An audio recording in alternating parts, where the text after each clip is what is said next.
On the eve of local election day, we take you through the pros and cons of the big issues on your ballot, from building a new jail in Kansas City to funding the first school bond in nearly 60 years. Plus, the Chiefs clear the air on a new stadium, and what a turnaround.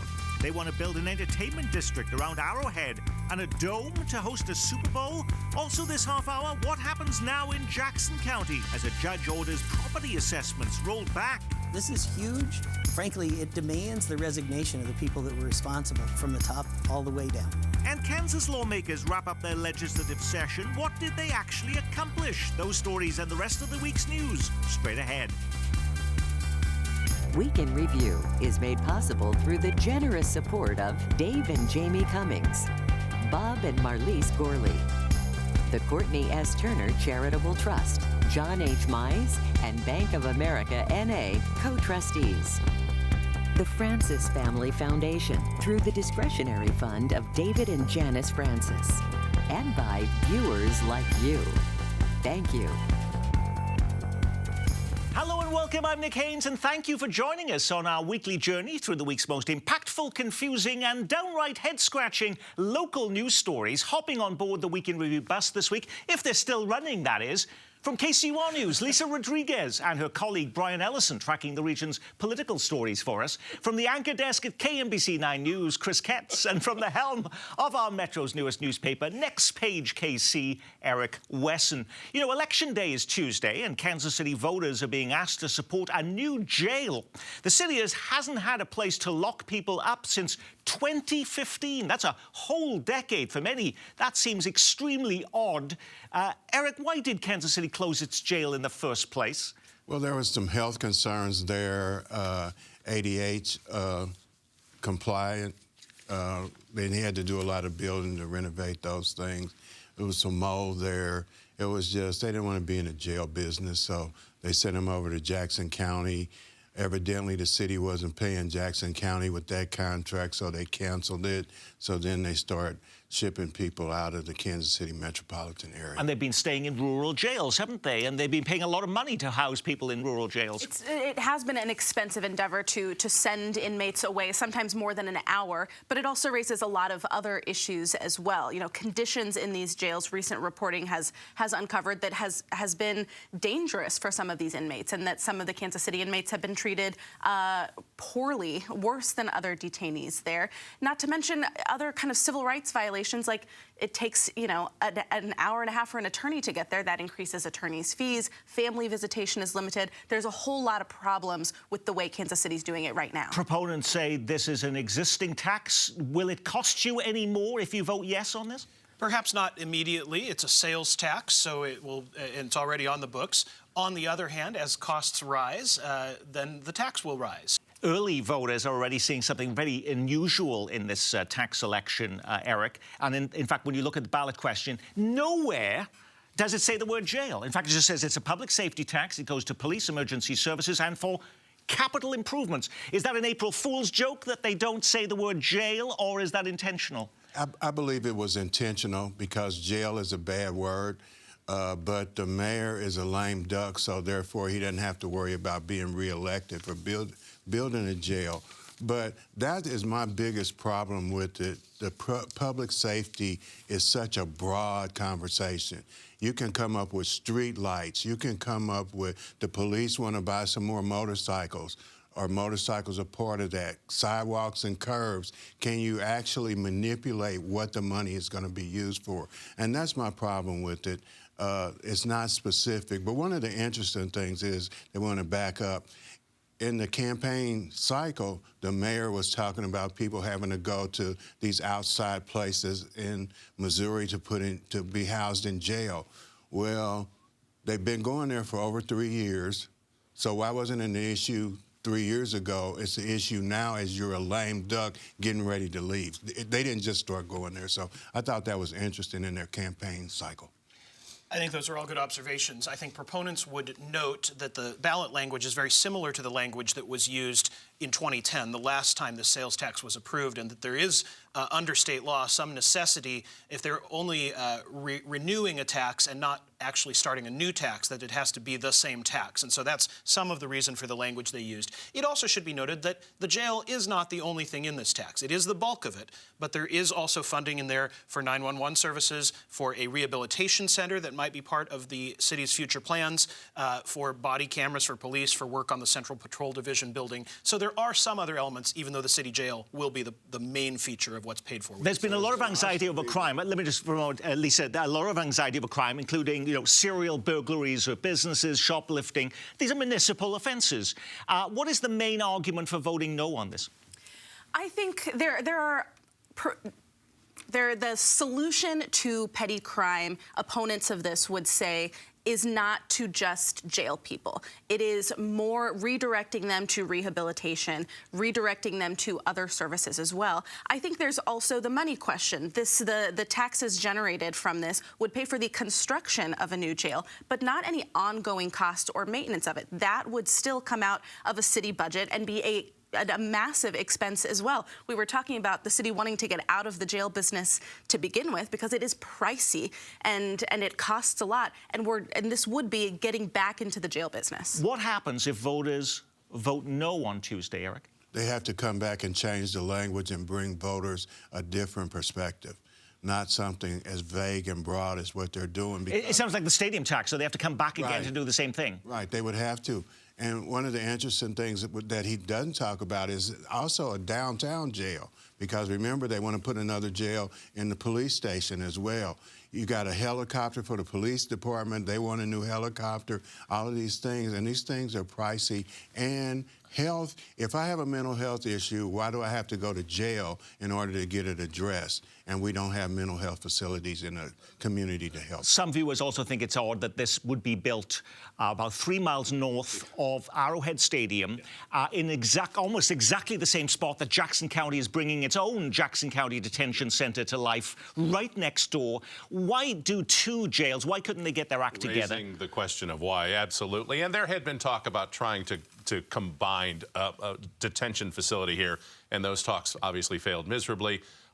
Again, I go back to the political part of this. It'll be interesting to see Tuesday, because there are groups, influential groups like KC Tenants, who are working against this.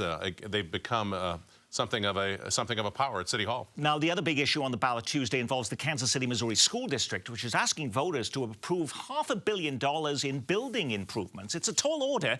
District voters haven't approved a school bond there since 1967. They were sitting in the exact same desks and chairs that I sat in, and I graduated 25 years ago. So they're just like, even the low-hanging fruit that this bond could provide for our students, such as desks and chairs, it's pretty major. So I just think about how much more successful my babies would be if they had access to the things that other students around them have. Now, it seems like school bond elections routinely pass around the metro. Why, Eric, has it taken nearly 60 years for voters to approve one in Kansas City? Property tax increase, the threat of that, and because it's not a priority and they don't present it as a priority. Because before, the hang-up was, well, it's not an accredited school district. And people have a tendency to confuse the issues. This bond is for maintenance to the buildings. It has nothing to do with curriculum and what goes on in the classroom. That's what your tax dollars are going to. This tax is earmarked just for maintenance of schools. And these schools need some things in there.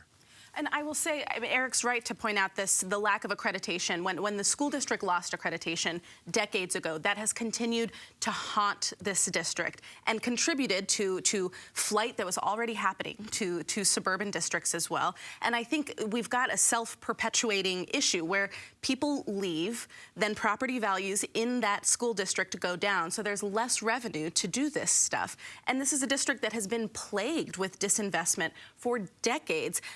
There's, the whole desegregation history of the district really kind of brought it to shambles right now. And it has made it very hard to recognize the strides that the district has really made in the last Does it do anything, though, to improve academic performance, which is what a lot of people looking at this issue are concerned about? Does it improve math or reading scores for students, and how would it do that by investing in the buildings? I think while you may not see a direct tie to building maintenance, improving academic scores, indoors, I think it's absolutely related. If a student is in a building where they're not having to be dismissed early because of the heat or because of the cold, so they can actually focus on their work, if they're able to go to the gym, you know, for extracurricular sports, that is all part of the academic experience. We need to have actual buildings that allow children to learn. We are used to, when we go to vote, that we expect if it gets 50% support, it's going to pass. Not in this case, Brian. Why is it going to take 57% to pass this? Well, in its wisdom, over the years, the Missouri statutes have provided that for property tax increases to support bonds of this nature, a 4/7 vote, a 57.1% vote, is required in order for the measure to pass. That has actually proven to be a high hurdle. There are a number of bonds in Missouri municipalities that have not passed because they got only 54 or 55% of the vote. And this was going to be a heavy lift anyway, just because of history, if for no other reason. And to have to clear this 57.14% hurdle, I think really makes it, this is going to be a heavy lift. And for a district that has, in recent years, you and I remember the days when a Kansas City, Missouri school board meeting was a Pier 6 brawl. And it hasn't been like that in decades. This is a district that has regained accreditation. Good things are happening, and for whatever reason, it's not resonating with enough people. And unlike the jail tax, this bond election will actually cost you money. 64 cents a day, about $20 a month on somebody who has a $200,000 home in Jackson County or in Kansas City. Right, but if you look around the surrounding areas, Grandview, Lee Summit, Blue Springs, they pass all kind of school improvement taxes. And I think one of the things that is really interesting about this tax is, like she said, if you go into those schools, the lighting is really bad. In a lot of those schools. And there's no heating in some of the schools, no air conditioning. You have to create an environment that's conducive for learning. And I think that improving some of the conditions of the school would do that as well. Well, and to that point, and the point Lisa was making earlier, the reason these other districts are passing these bonds is because the income base out of Kansas City, Missouri has moved out there over generations. So Park Hill School District and Liberty School District and Lee Summit School District, these districts all are able to pass these bonds with a much more comfortable tax base that otherwise might have been living in Kansas City, Missouri in this school district. During the stadium tax, every post you saw on social media said, we need to give this money to the schools. The schools need this, the schools need that. So now Tuesday's going to decide whether they were just talking or they were going to put some action. Well, speaking of stadiums, then, NFL team owners from around the country gathered in West Palm Beach, Florida for their annual meeting this week. And Chiefs owner Clark Hunt chose the moment to clear the air on the team's future plans. A decision on its stadium is coming this summer. Yep, we've heard that before. But what was new? Talk of a dome so Kansas City can host a Super Bowl, and enthusiasm for a retail entertainment district around the stadium. Two features the team's leadership dismissed a year ago. What changed, Chris? I'm not sure what changed at all, quite frankly, but we did finally get some clarity in terms of what the Chiefs are looking for, and even a timeline. Again, Clark Hunt's talking about this summer, perhaps around the same time John Sherman makes some sort of an announcement about the Royals. So, and I don't think what the Chiefs want is any great surprise, certainly to anybody at this table. I think that's kind of been the conventional wisdom all along. Did it suggest to you that they were more inclined to be staying put where they are? Well, I think there's enough room to do what it is they want to do, whether they want to stay at the sports complex or perhaps go out by the Legends in KCK. As the Kansas City Chiefs conversation comes into clearer focus, it also raises questions about the Kansas City Royals' ongoing discussions about their possible stadium relocation, Nick. One of the realities that we talked about, that we heard last week from Mayor Quentin Lucas, was the possibility of dangling $1 billion for the Royals to even potentially make renovations at Kauffman, which I talked with John Sherman about last week on KCUR, and he pretty clearly said that's not going to happen. What is really clear is we still know absolutely nothing, Brian. That's okay, even though we've talked about it for like the last year. Now then, if you live in Jackson County, you're about to get a big fat refund check. A judge this week siding with taxpayers in a protracted lawsuit over property assessments. The judge's verdict: if the assessment was more than 15%, the county needs to refund you. This is huge. Frankly, it demands the resignation of the people that were responsible from the top all the way down.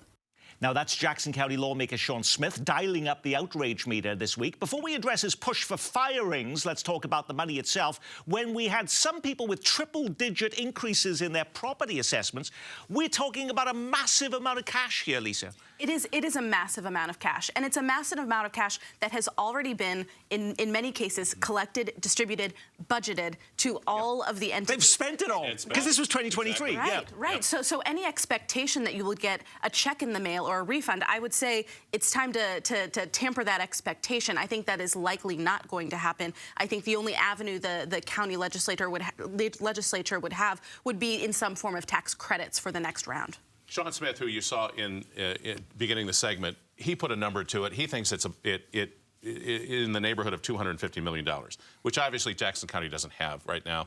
And I suppose the best case scenario is that taxpayers involved in this will see some sort of credit for 24 and for 25. But again, if you're a taxing district and you're relying on these dollars, like the Kansas City, Missouri School District, that's $187 million we're talking. We forget that because it's not just Jackson County, it's the city gets some of it and the school districts. So, for instance, if they were to have to refund that money, what would happen to the money they were going to get from that the bond election? Would they have to take some of that money that would have gone to improvements to pay people back? Yeah, they would probably have to take some of that money and put it in the classroom. In order to make ends meet, and probably a great deal of that money, I think it's like $18 million, I saw one report. But I think it's more of a black eye on Frank White, because Frank White dug his heels in. He said, hey, we're doing this right. This is the way it's supposed to be done. And then the courts say, no, you didn't do it right. And it's like, right now, the county is such a circus. You have the county executive veto the entire budget. Combat programs, other programs aren't being implemented because there's no funding. As a county executive, you veto lines you don't like in it rather than veto the whole budget, because he's vetoing his own things that he has in the budget. So this is just more of a mess. And the reason why they got 40,000 signatures for the recall, they just need to release them. Because we haven't heard about that for some time. I mean, it's been months since we heard anything about the recall election. They haven't given up? No, they got the signatures. They just got to do whatever the backroom things that they have to do is going to be. At least the last time I talked to them, they said they had a little over 41,000 signatures. By the way, Frank White, the county executive, wrote a guest editorial this week in the Kansas City Star claiming the whole thing is a power grab orchestrated by vested interests like the Heavy Constructors Association, which he says is enraged because he didn't write a blank check to the team's owners to build new stadiums. Is there more to it than that, Brian? Well, there's many layers of conflict and accusations in almost every way when it comes to the Jackson County Legislature and their relationship with the county executive. I mean, one of the things that I found most interesting in this week's news was the way it is making strange bedfellows out of members of the county legislature. Manny Abarca, a Democrat, Sean Smith, a Republican, who have gone at each other over any number of topics, are unified in their opposition to County Executive Frank White, their outrage over this lawsuit's outcome. We're seeing some very interesting things that the word circus was just used. I will refrain from judgment, but I think folks are going to have to watch to see how this gets Anybody going to lose their jobs over this? Well, there have been numerous attempts to recall Frank White in the past. He has withstood all of them. I don't know. This property tax issue is a big thing. Will it be enough this time to galvanize enough people to sign a petition? I don't know, because I think for us we're very involved in monitoring what's happening at the county level. But I'm not convinced that throughout the county in general there is enough outrage targeted at the executive specifically. And assuming it's a credit that Jackson County taxpayers will be getting here, this isn't going to happen, I don't think, anytime soon. I think the conventional wisdom seems to be there's going to be some sort of an appeal. This could drag out for quite a while before taxpayers get what is owed to them. How about the executive director, the assessor herself? I know the Missouri legislature has been looking to change the whole system to have an elected assessor in Jackson County. What happened to that? Instead of a director of the assessment department, Gail McCann-Beatty. That's a great question, Nick. It has not passed the legislature. There's a number of items left on the Missouri legislature's to-do list, and that's one of them. But it certainly is something that seems to have some Republican support, and that's who controls things in Jeff City. Why would you get into a spitting contest with the heavy constructors? Basically, Bridget Williams is who he's into it with. Why would you get into a contest with her? That's a no-win situation. Because he's there defending taxpayers, as he said in his editorial. He sued us. Okay. He sued the taxpayers to make us pay more than we're supposed to be paying. So it's interesting assessment that he has on what is supposed to be done. And appointing an assessor, I think that is probably going to be a thing of the past. I think taxpayers in Jackson County are going to now demand that they elect that assessor so they have someone to hold accountable. That's a wrap. Kansas lawmakers are now back home after completing their legislative session. Only a short veto session remains. If you haven't been paying much attention, can you refresh our memory on what they actually accomplished, Brian? Sure. One of the significant accomplishments, according to the Republican supermajority in Kansas, was a ban on gender-affirming care in the state of Kansas. They also ended the grace period for ballots to be received. That is, if your absentee or your early voting ballot is not received in the election office by Election Day, it will not be counted, even if it comes in the very next day. They also passed some bills that are that have been vetoed, but we will find out their eventual fate at the veto session next week.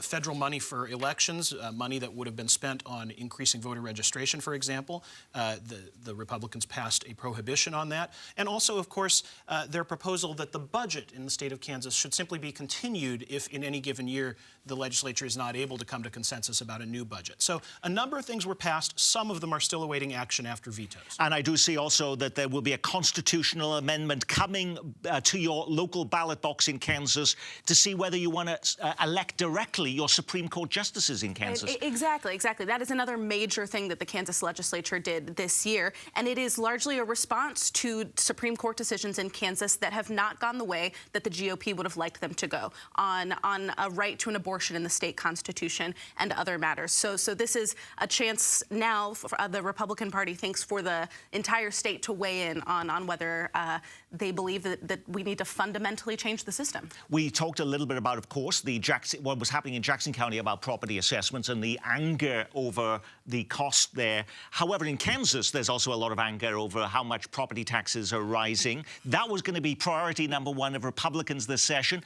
Nothing has happened, Chris. Not enough has happened. Certainly, there's a Republican legislator in Fairway who said it was a little bit this past session like the Charlie Brown scene where Lucy picks up the football the moment before Charlie kicks it off. There was that kind of back and forth. Maybe if the legislature had had another week or two, we might have seen maybe something a bit more substantial. But they didn't. That's not. It didn't happen. But a veto session remains, and it's like Jason in the horror movies. He comes back and comes back. Anything could come back in that veto session with lawmakers. That's true. Kansas legislature has a pretty open set of rules about what can be done over time, even whether a session has actually ended or not. And so there are possibilities, and we've seen it before, where the Republican leadership has sort of brought in votes that they didn't think they had before and done some surprising things. Now, when you put a program like this together every week, you can't get to every story grabbing the headlines. What was the big local story we missed? The bus cuts have begun. The Metro's largest transit agency cutting service hours and laying off staff. Peter Vermees out, Sporting KC firing the longest-serving coach in Major League Soccer. So Platte County doesn't have to enact a voter-approved children's tax after all. A judge rules that the county commission acted within its discretion when it refused to implement the tax passed in November that would have funded kids' mental health programs. I'm not sure who had the biggest crowds this week, Kansas City's March for Democracy, or the Satanists and counter-protesters trying to shut down a black mass at the Kansas State House in Topeka. 4 people were arrested. Alrighty, Chris Ketz, did you pick one of those stories or something completely different? Something completely different. I couldn't help but pay particular attention to the Supreme Court election in Wisconsin this past week and ask myself, could it happen here? You talked about, Lisa, the move to increase voter involvement and by extension, political involvement in Supreme Court seats in those in that selection process. You know, that Wisconsin race turned out to be a $100 million race. With tons of money from Elon Musk. Tons of money from outside, yeah. Yeah, absolutely. Eric? I said two things. The voters in Platte County just disregarded their votes. The legislature that they have up there, or whatever they call their government, they decide on what to do. Why should people waste their time voting? And Joanne Collins got robbed. Yeah. The former city councilwoman, yes. Former city councilwoman, former city mayor, Mayor Pro Tem, and mayor several times while the mayor was out of town. She got robbed. She's in better condition. She's in rehab. But that's like robbing Rosa Parks. How disrespectful is that? The end of a controversy in tiny Westwood, Kansas. We saw this week the fight over the Joe D. Dennis Park right on Rainbow Boulevard there. That small town of Westwood completed a mail-in election this week, voted 441 to 394 to keep the park as it is. It's a tiny community, a tiny margin of votes, but for now, the mayor has said he will respect that vote. It will not be sold to developers to make an office park. And Brian. Well, building on Eric's observation about the Platte County Commission deciding not to pass a tax that the voters had just approved after a long and comprehensive campaign, thinking about the Missouri General Assembly as it is preparing to potentially take steps to limit the impact of what voters approved in terms of affirming abortion rights, I think what we're seeing, and on the minimum wage and paid sick leave, which is all still pending before the General Assembly. I think what we're seeing here is an interesting reflection on whether elected officials believe it is their job to respect the will of voters or their job to review the will of voters and decide if they think it's best for them. But some people say this is not a direct democracy, this is representative democracy, and they're looking after our best interests. And on that, we will say our week has been reviewed, courtesy of KCUR's Lisa Rodriguez and Channel 9's Chris Ketz. From Next Page KC, Eric Wesson, and KCUR's Brian Ellison. And I'm Nick Haynes. From all of us here at Kansas City PBS, be well, keep calm, and carry on.